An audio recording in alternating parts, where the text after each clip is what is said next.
નમસ્કાર વિદ્યાર્થી મિત્રો, કેમ છો? આનંદ માને.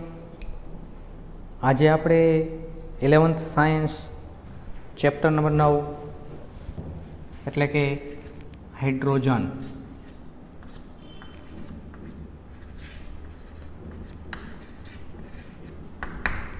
હાઇડ્રોજન ચેપ્ટરમાં આપણે હાઇડ્રોજનના ભૌતિક તેમજ રાસાયણિક ગુણધર્મની ચર્ચા કરીશું.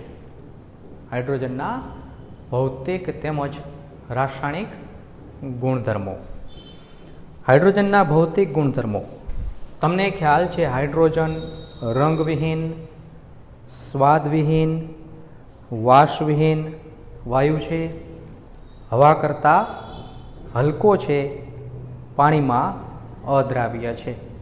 આ હાઇડ્રોજનના ભૌતિક ગુણધર્મો જેની આપણે લાસ્ટ લેક્ચરમાં ચર્ચા કરેલી.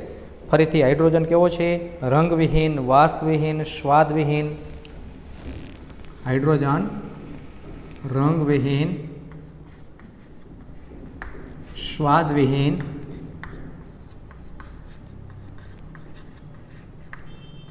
વાસવિહીન, પાણીમાં અદ્રાવ્ય,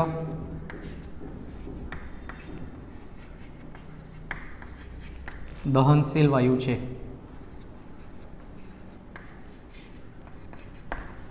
આ હાઇડ્રોજનના ભૌતિક ગુણધર્મો રંગવિહીન, સ્વાદવિહીન, વાસવિહીન, પાણીમાં અદ્રાવ્ય, દહનશીલ અને હવા કરતાં હલકો છે. એકદમ હલકો છે કારણ કે એનો અણુભાર H2 નો અણુભાર માત્ર 2. આપણે મેઇન ચર્ચા કરીએ હાઇડ્રોજનના રાસાયણિક ગુણધર્મ, chemical properties of hydrogen. Question: હાઇડ્રોજનના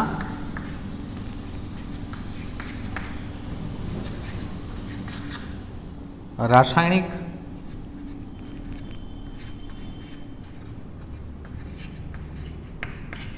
ગુણધર્મો ચર્ચો. Chemical properties of hydrogen. હાઇડ્રોજનના રાસાયણિક ગુણધર્મ. કોઈ પણ સંયોજન છે, કોઈ પણ એના રાસાયણિક ગુણધર્મો માટે સામાન્ય રીતે બંધ વિયોજન એન્થાલ્પી મહત્વનું પરિબળ છે. બંધ વિયોજન એન્થાલ્પી. બંધ વિયોજન એન્થાલ્પી. થોડો પ્રશ્ન થશે કે બંધ વિયોજન એન્થાલ્પી એટલે શું? દાખલા તરીકે હાઇડ્રોજનની વાત કરીએ તો હાઇડ્રોજનમાં 2 પરમાણુ એક ઇલેક્ટ્રોનની ભાગીદારી કરીને, હાઇડ્રોજનના 2 પરમાણુ એક ઇલેક્ટ્રોનની ભાગીદારી કરીને ડાયહાઇડ્રોજન બનાવે છે. ડાયહાઇડ્રોજન બનાવે છે. તો આ જે બંધ છે એ બંધ તોડી તેના પરમાણુઓને મુક્ત કરવા માટે જરૂરી એન્થાલ્પીને બંધ વિયોજન એન્થાલ્પી કહે છે. 2 પરમાણુ દ્વિપરમાણુ કણુ છે એમાં રહેલો બંધ તોડી પરમાણુઓને મુક્ત કરવા માટે જરૂરી ઉર્જાને, જરૂરી એન્થાલ્પીને બંધ વિયોજન એન્થાલ્પી કહે છે. હાઇડ્રોજનની ચર્ચા કરતા હોઈએ તો હાઇડ્રોજન છે એ 2000 કેલ્વિન તાપમાને 2000 કેલ્વિન તાપમાને માત્ર 0.081% વિયોજન પામે છે. ફરીથી ડાયહાઇડ્રોજનની વાત થાય છે. 2000 કેલ્વિન તાપમાને 2000 કેલ્વિન ટેમ્પરેચર 0.081% વિયોજન પામે.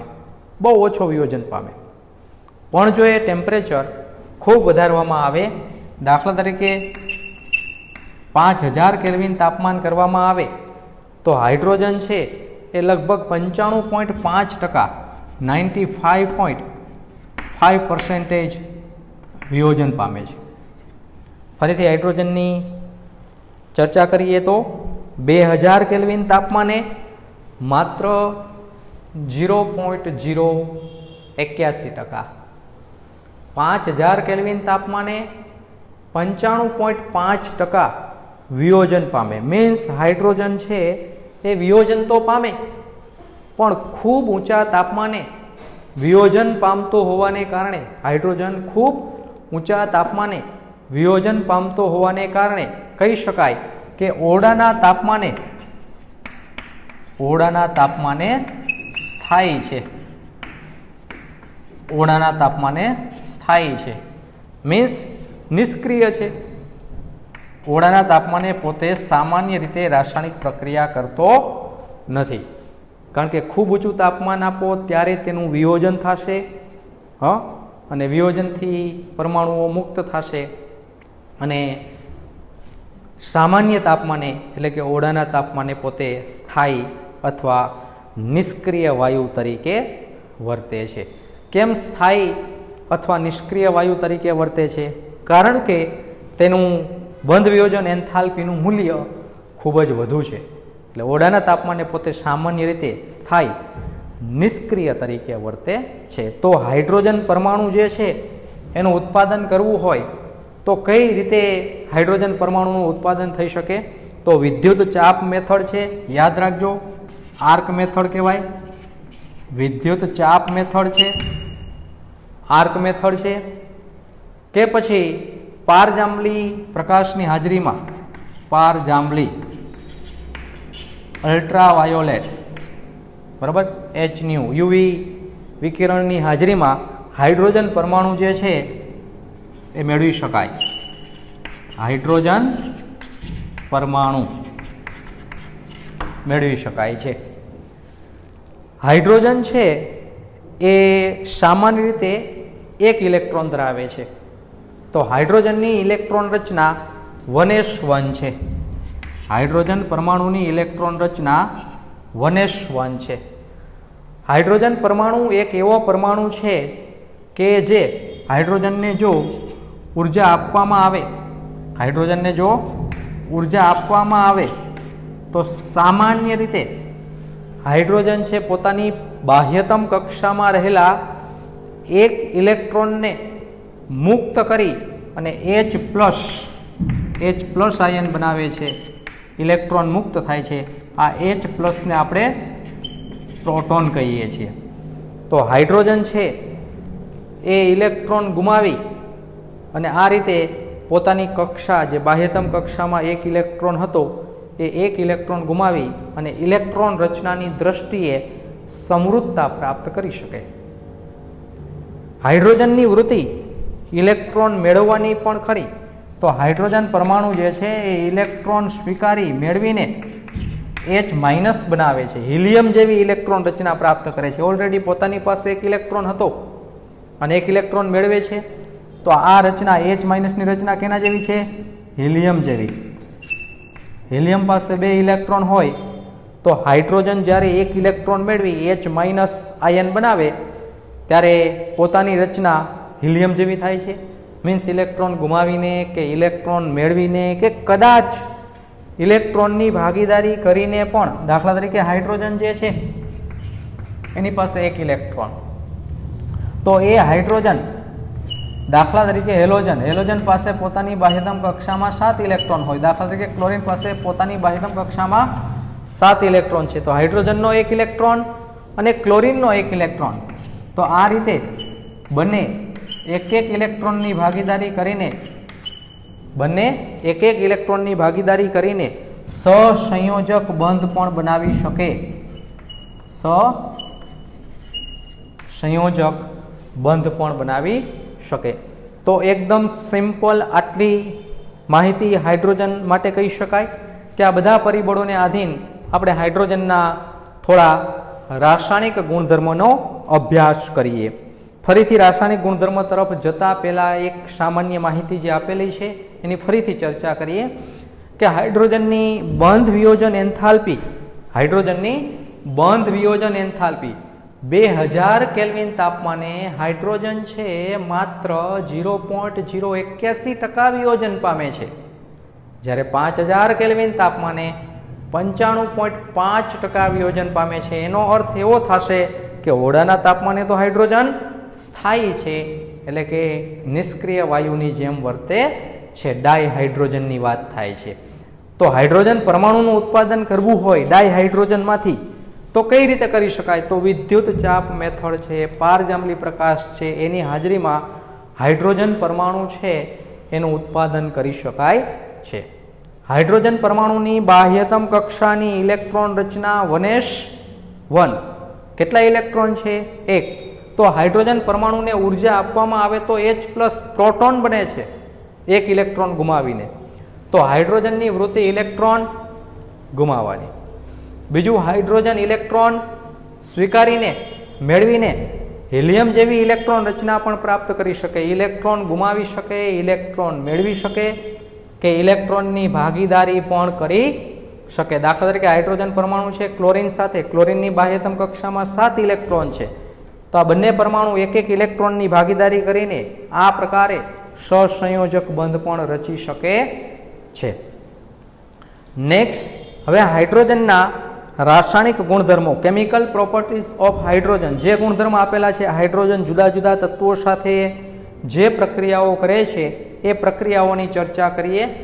પહેલી પ્રક્રિયા હેલોજન સાથેની પ્રક્રિયા.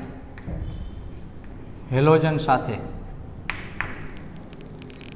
ડાયહાઇડ્રોજન વાયુ છે એ હેલોજન સાથે પ્રક્રિયા કરી અને હાઇડ્રોજન હેલાઇડ બનાવે છે. ડાયહાઇડ્રોજન વાયુ હેલોજન સાથે પ્રક્રિયા કરી હાઇડ્રોજન હેલાઇડ બનાવે છે. દાખલા તરીકે હેલોજન X તરીકે શું હોઈ શકે? તો X = ફ્લોરિન, ક્લોરીન, બ્રોમિન અને આયોડિન. આવા હેલોજન તત્વો છે. અને તમને ખ્યાલ છે કે આ હેલોજન તત્વની સમૂહમાં ઉપરથી નીચે તરફ જશો તેમ તેની સક્રિયતા ઘટતી જશે. સૌથી સક્રિય, સૌથી વધુ વિદ્યુતઋણ તત્વ ફ્લોરિન છે, એના કરતાં ઓછી સક્રિયતા ક્લોરીનની, નેક્સ્ટ ટુ બ્રોમિન અને સૌથી ઓછો આયોડિન. મીન્સ હાઇડ્રોજન કયા તત્વ સાથે સહેલાઈથી પ્રક્રિયા કરશે?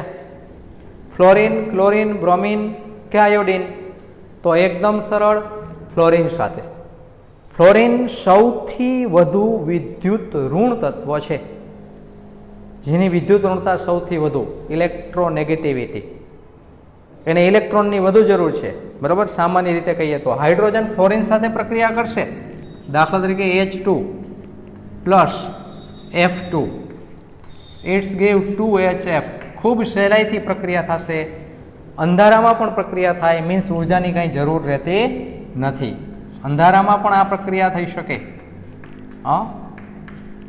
રૂમ તાપમાને અંધારામાં પણ આ પ્રક્રિયા થઈ શકે. હાઇડ્રોજન છે ફ્લોરિન સાથે પ્રક્રિયા કરી અને HF બનાવે છે. ફ્લોરિન વાયુ સાથે પ્રક્રિયા થશે. સેમ સૌથી ઓછું પ્રક્રિયાનો વેગ કહી શકાય આયોડિન સાથે.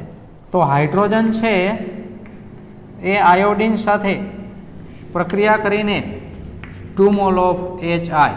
પણ આ પ્રક્રિયા સહેલાઈથી થતી નથી. ઉદ્દીપકની હાજરી જરૂરી છે. In the presence of catalyst. ઉદ્દીપકની હાજરીમાં હાઇડ્રોજન છે એ આયોડિન સાથે પ્રક્રિયા કરી હાઇડ્રોઆયોડિક એસિડ બનાવે છે. તો આ હેલોજન સાથેની પ્રતિક્રિયાત્મકતા, હેલોજન સાથેની પ્રક્રિયા, સક્રિયતા કહી શકાય. તો હાઇડ્રોજન હેલોજન સાથે પ્રક્રિયા કરીને HX બનાવે છે. પણ ફ્લોરિન સાથે અંધારામાં પણ પ્રક્રિયા થાય છે, કારણ કે વધુ વિદ્યુતઋણ તત્વ, જ્યારે આયોડિન સાથે પ્રક્રિયા થતી નથી. ઉદ્દીપકની હાજરીમાં પ્રક્રિયા થાય છે, કેટાલિસ્ટની હાજરીમાં. નેક્સ્ટ બીજી પ્રક્રિયા આપેલી છે હેલોજન સાથેની પ્રક્રિયા. નેક્સ્ટ ઓક્સિજન સાથેની પ્રક્રિયા. ઓક્સિજન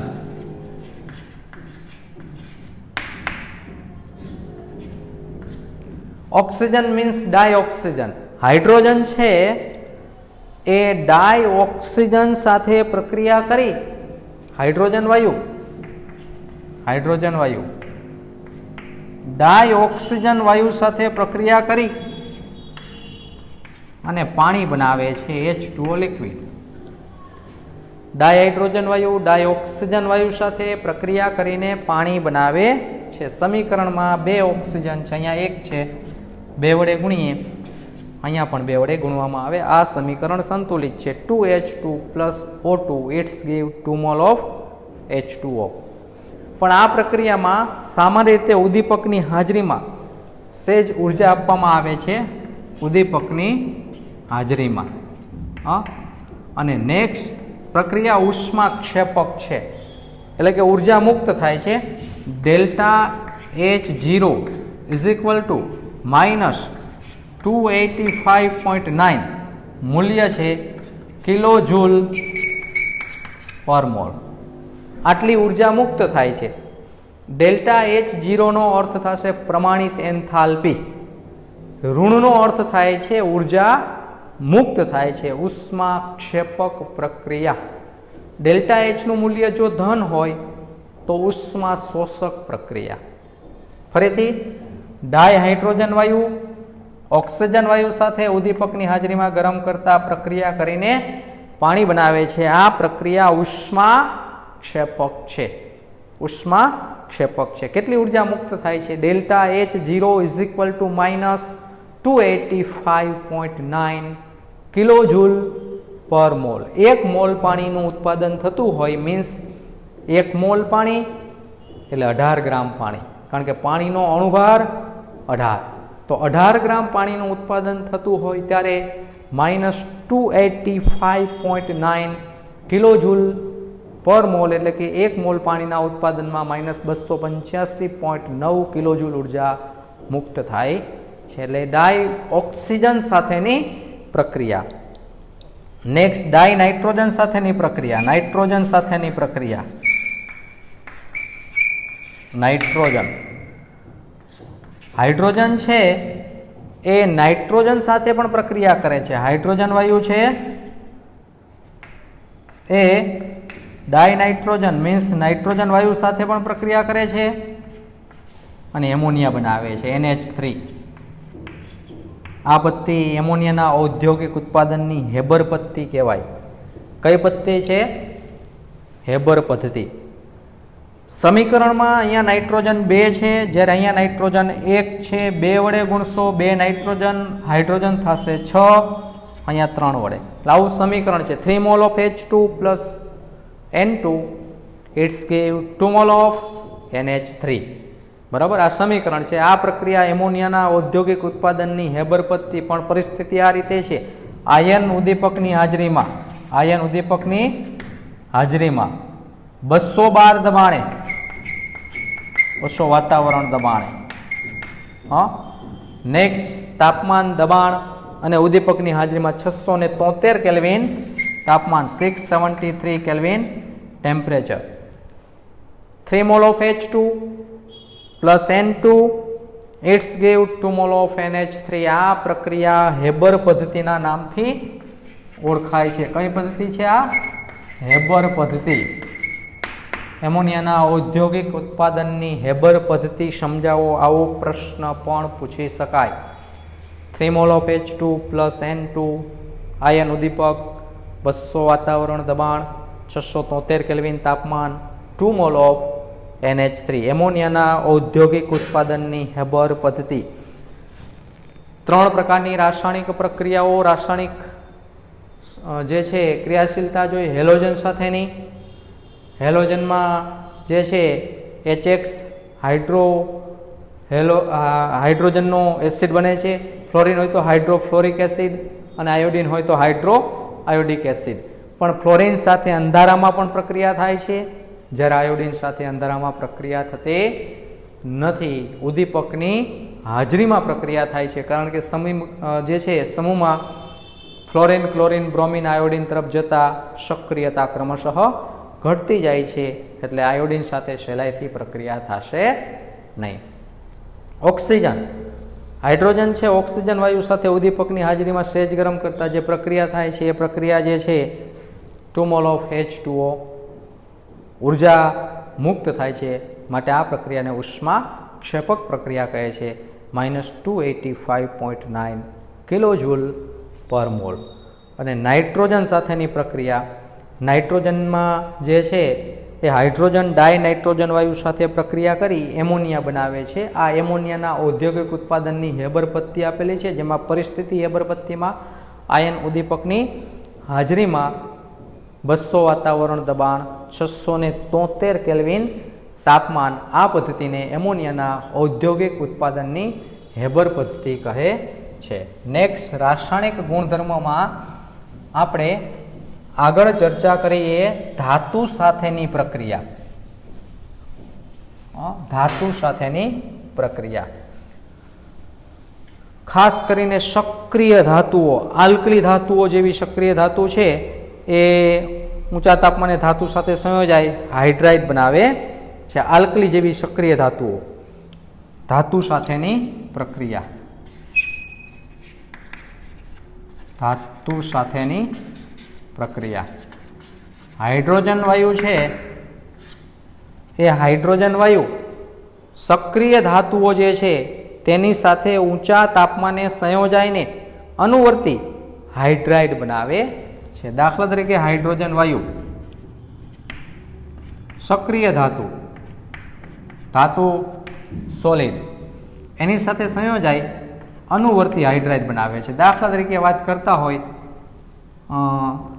આલ્કલી ધાતુ હોય તો તેનો હાઇડ્રાઇડ MH થાય, આલ્કલાઇન હોય તો MH2 થશે. પણ આપણે આલ્કલીની વાત કરીએ, કારણ કે આલ્કલીની સંયોજકતા 1 એટલે 1 હાઇડ્રોજન જોડાશે. આલ્કલાઇનની સંયોજકતા 2 એટલે 2 હાઇડ્રોજન જોડાશે. પણ આલ્કલી તત્વો છે એટલે અહીંયા આ સમીકરણને સંતુલિત કરવું પડશે, 2 વડે ગુણવા પડશે.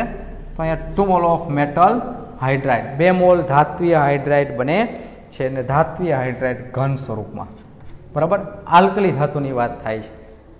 દાખલા તરીકે હાઇડ્રોજન વાયુ છે એ સોડિયમ ધાતુ સાથે પ્રક્રિયા કરશે તો સોડિયમ હાઇડ્રાઇડ બનશે. અને ધાત્વીય હાઇડ્રાઇડ છે આ આયનીય હાઇડ્રાઇડ, લવણીય હાઇડ્રાઇડ પણ કહેવાય, જેમાં ધાતુનો ઓક્સિડેશનાંક, આલ્કલી તત્વનો ઓક્સિડેશનાંક +1, હાઇડ્રોજનનો ઓક્સિડેશનાંક -1. તમને ખ્યાલ છે કે આલ્કલી ધાતુનો હાઇડ્રાઇડ હોય, દાખલા તરીકે sodium hydride, potassium hydride, rubidium, caesium, francium hydride, બરાબર. આ દરેક હાઇડ્રાઇડમાં હાઇડ્રોજનની વૃત્તિ 2 ઇલેક્ટ્રોન મેળવવાની છે, બરાબર. આ જ રીતે જો કેલ્શિયમના હાઇડ્રાઇડની વાત કરતા હોય, બરાબર, કેલ્શિયમના હાઇડ્રાઇડની વાત તો આ રીતે થશે H2 ગેસ પ્લસ કેલ્શિયમ. તો કેલ્શિયમના હાઇડ્રાઇડનું સૂત્ર છે CaH2, કેલ્શિયમ હાઇડ્રાઇડ, બરાબર.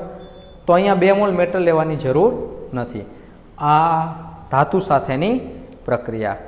નેક્સ્ટ, એના પછી ધાતુ આયન કે ધાતુ ઓક્સાઇડ સાથેની પ્રક્રિયા. ધાતુ આયન કે ધાતુ ઓક્સાઇડ સાથેની પ્રક્રિયા. ધાતુ આયન કે ધાતુ ઓક્સાઇડ સાથેની પ્રક્રિયા.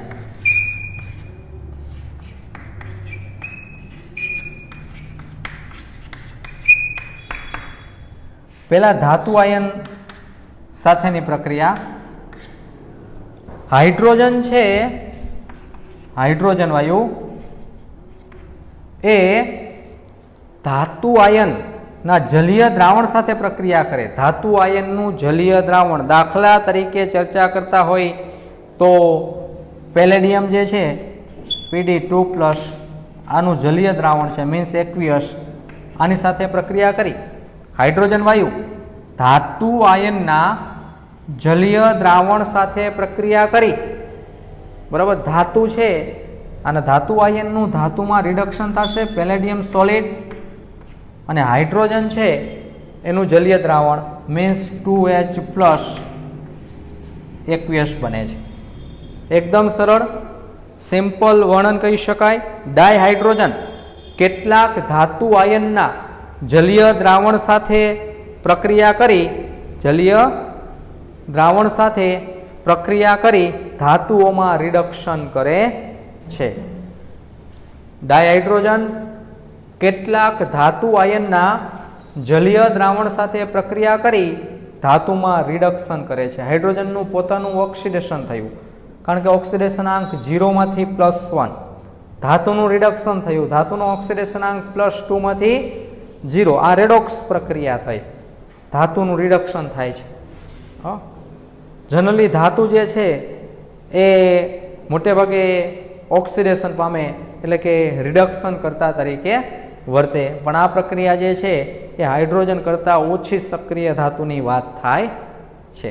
હાઇડ્રોજન કરતાં ઓછી સક્રિય ધાતુ. ફરીથી, હાઇડ્રોજન વાયુ કેટલાક ધાતુ આયનના જલીય દ્રાવણ સાથે પ્રક્રિયા કરી ધાતુમાં રિડક્શન કરે છે.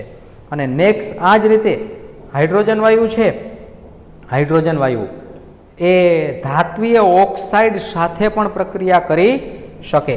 દાખલા તરીકે હાઇડ્રોજન વાયુ ધાત્વીય ઓક્સાઇડ, ઓક્સાઇડનું સૂત્ર ધારો કે મેટલના X પરમાણુ છે, ઓક્સિજનના Y પરમાણુઓ છે. મેટલના X પરમાણુ, ધાતુના X પરમાણુઓ છે, ઓક્સિજનના Y પરમાણુઓ છે.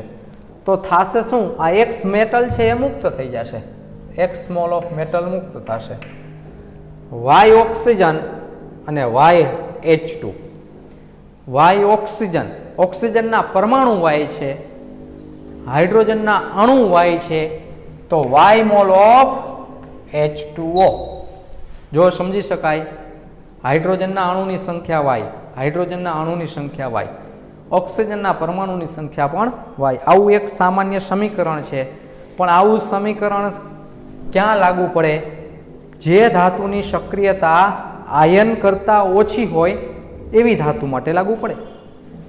જે ધાતુની સક્રિયતા આયન કરતાં ઓછી હોય તેના માટે લાગુ પડે. દાખલા તરીકે કોપર, કોપરની સક્રિયતા ઓછી છે તો કોપર માટે લાગુ પાડવું હોય, દાખલા તરીકે સિમ્પલ ક્યુપ્રિક ઓક્સાઇડ.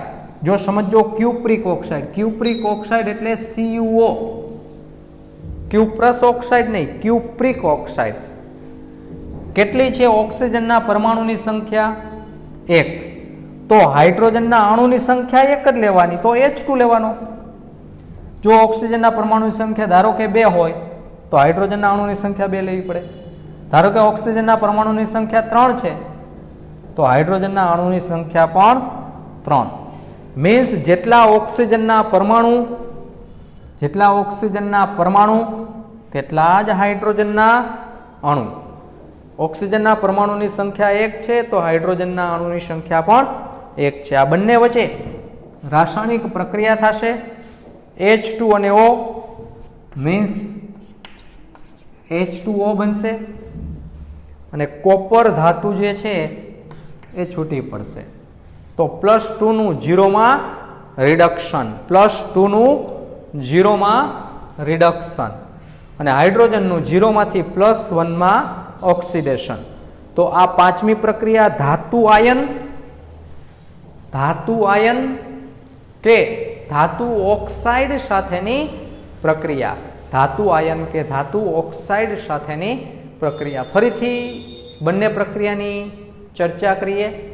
ચોથો મુદ્દો મેં લીધો છે ધાતુ સાથેની પ્રક્રિયા.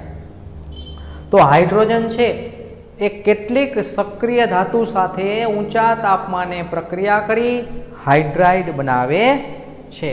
હાઇડ્રોજન કેટલીક સક્રિય ધાતુ સાથે પ્રક્રિયા કરી હાઇડ્રાઇડ બનાવે છે. જેમ કે ધાતુ છે એ આલ્કલી ધાતુ, lithium, sodium, potassium, rubidium, caesium, francium, આ દરેક સક્રિય ધાતુ સાથે પ્રક્રિયા કરી તેને અનુવર્તી હાઇડ્રાઇડ.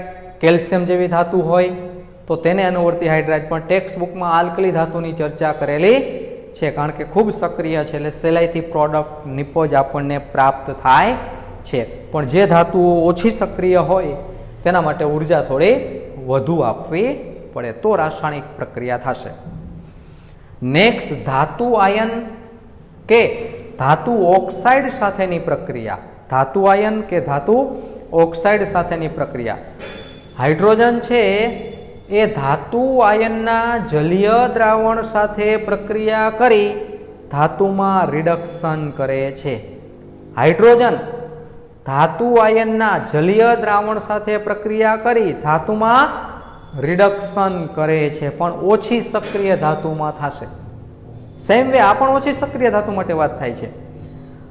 હાઇડ્રોજન કેટલાક ધાત્વિય ઓક્સાઇડ સાથે પ્રક્રિયા કરી, કેટલાક ધાત્વિય ઓક્સાઇડ, પણ એવા ધાત્વિય ઓક્સાઇડ કે જેની સક્રિયતા આયન કરતા ઓછી હોય તેવા ધાત્વિય ઓક્સાઇડ સાથે પ્રક્રિયા કરી ધાતુમાં રિડક્શન કરે છે અને હાઇડ્રોજન સ્વયં ઓક્સિડેશન પામે છે. દાખલા તરીકે H2 plus CuO cupric oxide. ઓક્સિજનના પરમાણુની સંખ્યા 1, હાઇડ્રોજનના અણુની સંખ્યા પણ 1 છે. કોપર ધાતુ છૂટી પડે છે અને H2O બને છે. કોપર ધાતુ છૂટી પડે છે અને H2O બને છે. પણ આ ધાતુની જે પ્રક્રિયા આપેલી છે ધાત્વિય ઓક્સાઇડમાં, એવા જ ઓક્સાઇડ લઈ શકાય કે જે ધાતુઓ જે છે એ સામાન્ય રીતે આયન જે છે, લોખંડ જે છે એના કરતાં ઓછી સક્રિય હોય. અને નેક્સ્ટ કાર્બનિક સંયોજનો સાથેની પ્રક્રિયા. વિદ્યાર્થી મિત્રો, અત્યાર સુધી આપણે જે ચર્ચા કરી છે એ બધી જ અકાર્બનિક પ્રક્રિયાઓ જોઈ છે. બધી જ અકાર્બનિક પ્રક્રિયા. કઈ અકાર્બનિક પ્રક્રિયા જોઈ? તો હેલોજન સાથેની પ્રક્રિયા અકાર્બનિક પ્રક્રિયા. નેક્સ્ટ ડાયઓક્સિજન સાથેની પ્રક્રિયા અકાર્બનિક પ્રક્રિયા.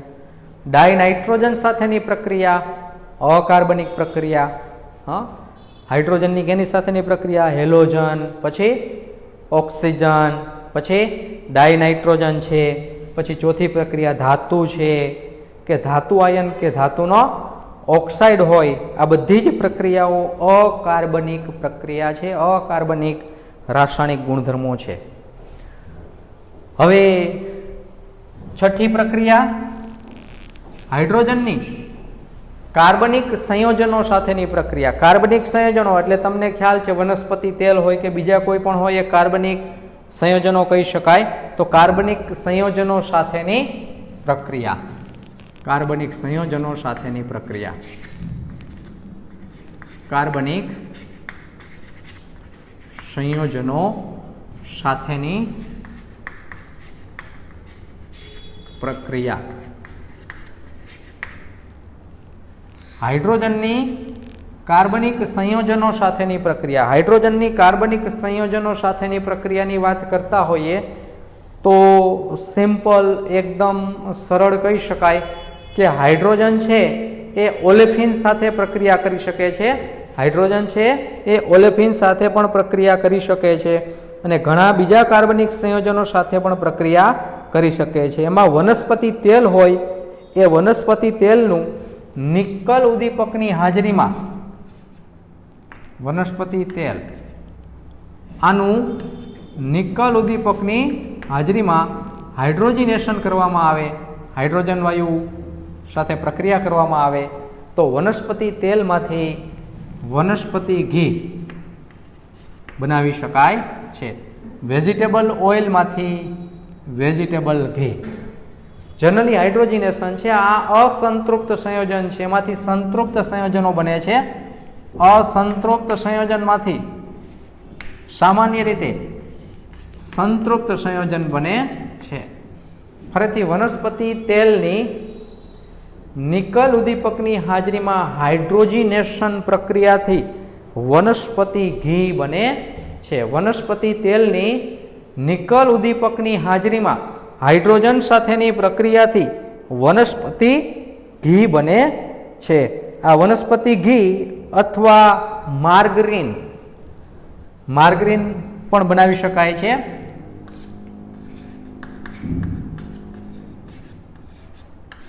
માર્ગરીન એટલે શું? તો વનસ્પતિ ઘીનો જ એક પ્રકાર છે, બરોબર. એટલે વનસ્પતિ ઘી અથવા માર્ગરીન બનાવી શકાય છે. વનસ્પતિ તેલનું નિકલ ઉદ્દીપકની હાજરીમાં હાઇડ્રોજનેશન કરતા વનસ્પતિ ઘી બને છે. અસંતૃપ્ત સંયોજનોમાંથી સામાન્ય રીતે સંતૃપ્ત સંયોજનો પ્રાપ્ત થાય છે. નેક્સ્ટ, આ ઓર્ગેનિક કમ્પાઉન્ડ સાથેની કાર્બનિક સંયોજનો સાથેની પ્રક્રિયા. નેક્સ્ટ આ ઉપરાંત ઓલેફિન સાથે પણ પ્રક્રિયા થઈ શકે છે. બરાબર, દાખલા તરીકે ઓલેફિન્સ એકદમ સરળ, RCH ડબલ બોન્ડ CH2 કાર્બનિક સંયોજન છે. આની H2 અને CO કાર્બન મોનોક્સાઇડ સાથે પ્રક્રિયા થશે. ઓલેફિન્સ છે આ ઓલેફિન, અસંતૃપ્ત સંયોજન. લાંબી શૃંખલાવાળા હાઇડ્રોકાર્બન પણ કહી શકાય સાદી રીતે. એની જો આ વનસ્પતિ તેલ અસંતૃપ્ત ફેટી એસિડ છે, એમાંથી સંતૃપ્ત ફેટી એસિડમાં રૂપાંતરણ થતા. આ અસંતૃપ્ત જ છે પણ ફેટી એસિડ નથી, હાઇડ્રોકાર્બન છે, ઓલેફિન્સ છે, લાંબી શૃંખલાવાળા. બરાબર, એકદમ સરળ. એની હાઇડ્રોજન અને કાર્બન મોનોક્સાઇડ સાથે પ્રક્રિયા કરવામાં આવે તો એકદમ સરળ. આ પાયબંધ તૂટી જશે, એક હાઇડ્રોજનનો ઉમેરો અહીંયા અને RCHO આમ બનશે, RCH2CH2CHO આલ્ડીહાઇડ બને છે. બરાબર, ફરી ઓલેફિન્સ છે એમાંથી શું પ્રાપ્ત થાય છે? આલ્ડીહાઇડ. આને ફોર્મ્યુલેશન કહી શકાય. ફોર્માલ્ડીહાઇડનો ઉમેરો થાય છે. હાઇડ્રોજનનો ઉમેરો થતો હોય હાઇડ્રોજિનેશન, હેલોજનનો ઉમેરો થતો હોય હેલોજિનેશન. ફોર્માલ્ડીહાઇડનો ઉમેરો થાય છે ફોર્મ્યુલેશન. ફોર્મ્યુલેશન ગુજરાતીમાં એને કહેવામાં આવે છે ફોર્મ્યુલીકરણ. શું કહેવામાં આવે છે? ફોર્મ્યુલીકરણ. ફોર્મ્યુલીકરણ. ઓલેફિનના ફોર્મ્યુલીકરણથી આલ્ડીહાઇડ પ્રાપ્ત થાય છે. ઓલેફિનના ફોર્મ્યુલીકરણથી આલ્ડીહાઇડ પ્રાપ્ત થાય છે. ઓલેફિનના ફોર્મ્યુલીકરણથી આલ્ડીહાઇડ પ્રાપ્ત થાય છે. આ આલ્ડીહાઇડ છે એ હવે હાઇડ્રોજન વડે રિડક્શન પામી અને આલ્કોહોલમાં કન્વર્ટ કરી શકાય. એટલે સરળ CH2 C double bond O અને H આ આલ્ડીહાઇડ છે. એની હાઇડ્રોજન સાથે ફરી પાછી આગળ પ્રક્રિયા કરવામાં આવે તો એકદમ સરળ આમ થશે, CH2 નેક્સ્ટ C H અને O. કાર્બન અને ઓક્સિજન વચ્ચેનો પાયબંધ તૂટી જાય છે. પાયબંધ તૂટી જાય, કાર્બન ધન ઓક્સિજન ઋણ. એ જ સમયે H પ્લસ H માઇનસનો ઉમેરો થશે. એક હાઇડ્રોજન અહીંયા ઉમેરાશે, એક હાઇડ્રોજન અહીંયા ઉમેરાશે. તો આ રીતે લખી શકાય. એકદમ સરળ. બંને જગ્યાએ એક એક હાઇડ્રોજનનો ઉમેરો કરો તો આમ થશે CH2CH2CH2OH. આમ લખી શકાય CH2CH2CH2OH. આને આપણે કહીએ છીએ આલ્કોહોલ. તો ઓલેફિન્સમાંથી આ રીતે આલ્ડીહાઇડ અને આલ્ડીહાઇડની હાઇડ્રોજીકરણ મીન્સ રિડક્શન પ્રક્રિયાથી આલ્કોહોલ પ્રાપ્ત કરી શકાય છે. તો આટલા ડાયહાઇડ્રોજનના રાસાયણિક ગુણધર્મ. ફરીથી પહેલો ગુણધર્મ આપણે જોયો હાઇડ્રોજનની હેલોજન સાથેની પ્રક્રિયા. પણ એ હેલોજન સાથેની પ્રક્રિયામાં યાદ રાખો, સમૂહમાં ઉપરથી નીચે તરફ જતા હેલોજનની પ્રતિક્રિયાત્મકતા સક્રિયતા ઘટે. એટલે ફ્લોરિન છે સૌથી વિદ્યુત ઋણ ઝડપથી અંધારામાં પણ પ્રક્રિયા આપી શકે, જ્યારે આયોડિનની પ્રક્રિયા માટે ઉદ્દીપકનો ઉપયોગ કરવો પડે.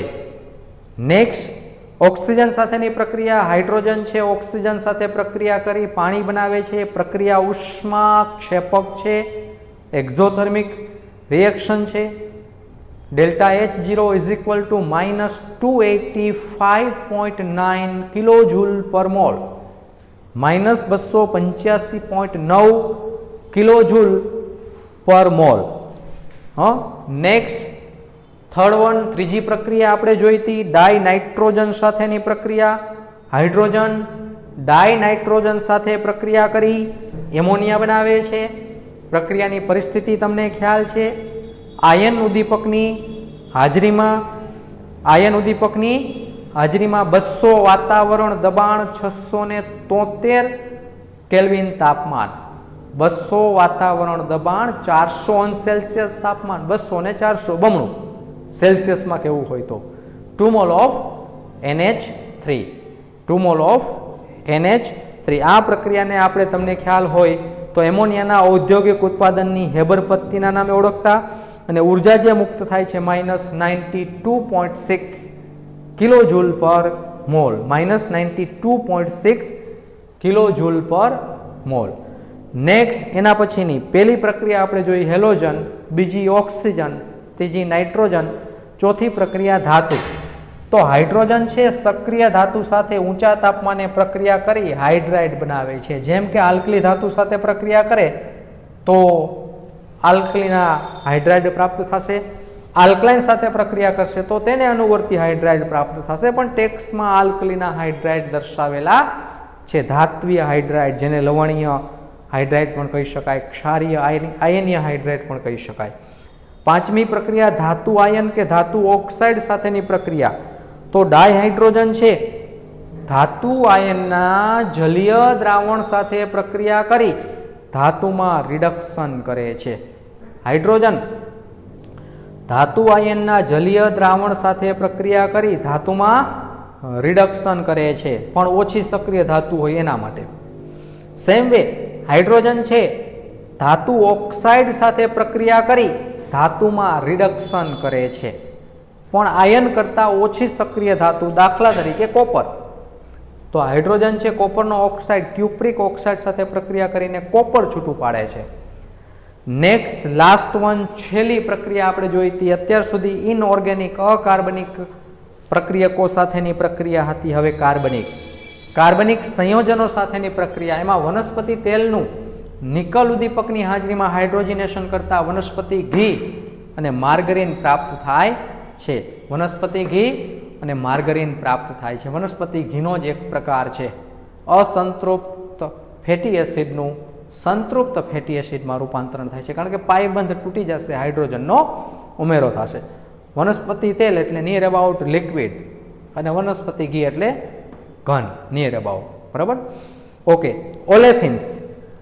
તો હાઇડ્રોજન છે અસંતૃપ્ત હાઇડ્રોકાર્બન ઓલેફિન્સ સાથે પ્રક્રિયા કરી એના ફોર્મેલીકરણ પ્રક્રિયાથી આલ્ડિહાઇડ બનાવે છે. નેક્સ્ટ આ આલ્ડિહાઇડ સંયોજનો હાઇડ્રોજીકરણ પ્રક્રિયાથી આલ્કોહોલમાં રૂપાંતરણ પામે છે. તો આ 6 પ્રક્રિયાઓ થોડી આપણે તૈયાર કરવાની છે. સમીકરણો 2 વખત લખવા, વર્ણન કદાચ બધું સમીકરણનું જાતે એક વખત લખશો તો ચાલશે, પણ બધા સમીકરણો 2 વખત લખવા. કારણ કે જ્યાં સમીકરણ આવે છે ત્યાં આપણને વર્ણન તો સમીકરણ આવડતું હોય એટલે આવડી જ જશે.